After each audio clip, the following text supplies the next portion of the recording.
Первый раз я был в Донбасс как волонтер, был ноябрь, 22 года.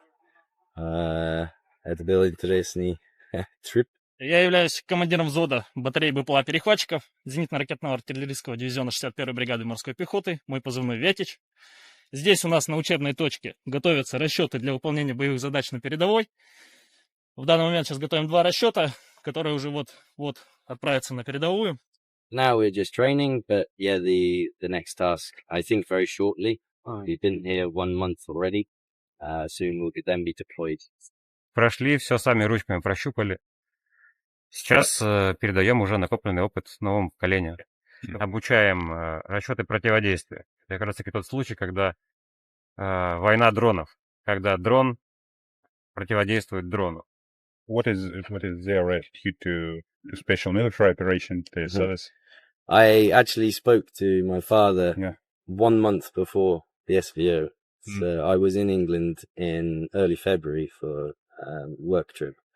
And he asked me what's going to happen. I said nothing. It's diplomacy, it's chess, moving pieces. Then the SVO started. Then I began coming to Donbass. And for instance, the Mariupol Drama Theatre was a big story that the BBC pushed for Russians to. And I said to them, oh, no, I've spoken to the people there, and they tell me absolutely the opposite. There were no Russian aircraft in the sky. There was nothing. And they're like, oh, we won't talk about it then.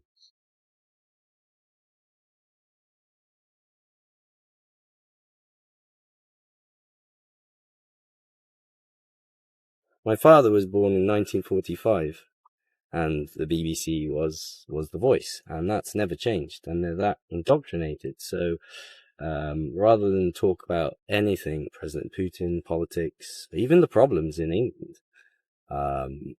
they don't even like to talk about how hard their life is there, which I know it is. They'll say, oh, we'll just talk about something else. And that's a very general attitude of our British people. We've had the rape gang inquiries, a huge scandal that people just don't talk about. Why have you decided to join Russian Marines? Actually, it was the invitation from Polytruk that I was really honored to get to. Of all units, what I see is the equivalent of the Royal Marines. And I've not been disappointed at all. Everything I've seen, hugely professional, experienced men, who are serious about the job. There's strict discipline here. There's no alcohol. There's no, messing around. Everyone has, exactly the sort of attitude that I wanted to see.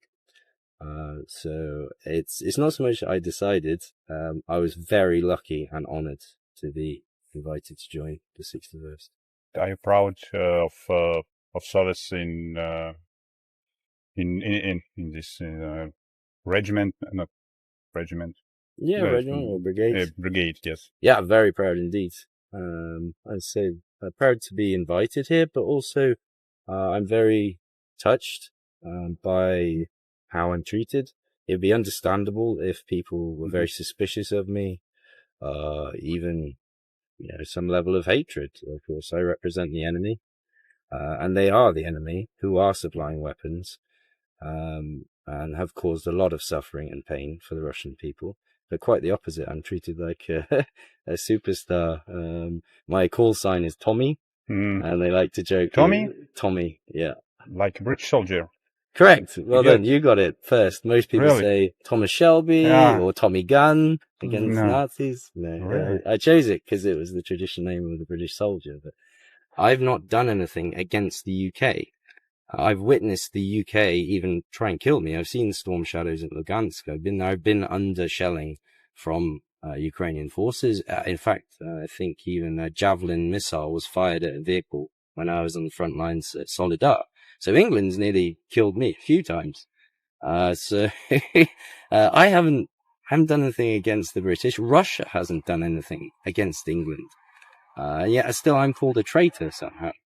But I'm a Russian citizen protecting Russia. General President Putin has said explicitly that Russia is not against the people of these countries. He's even changed the wording of enemy governments, not Yeah, or unfriendly governments. That was it. It used to be unfriendly countries, but then they changed the word to unfriendly governments because that's the truth. Most of the people, like I said, even in Germany, there was overwhelming support amongst the Germans for Russians, which was really, really nice for me to see. And similar in Canada as well. A lot of Canadians who acknowledged the Nazi problem there. Well, because of the Ukrainian diaspora that's there. They've seen it themselves. So they fully understand, but these governments, these elites, who are wildly unpopular. Merz has never been, more unpopular. Macron has had the lowest ratings ever. Now we've got Andy Burnham, who's followed from Keir Starmer, who had a catastrophic prime minister riddled with scandals. And yet nothing changes. And these are supposedly the democracies that, everyone should follow. Anyway, why did you choose this side?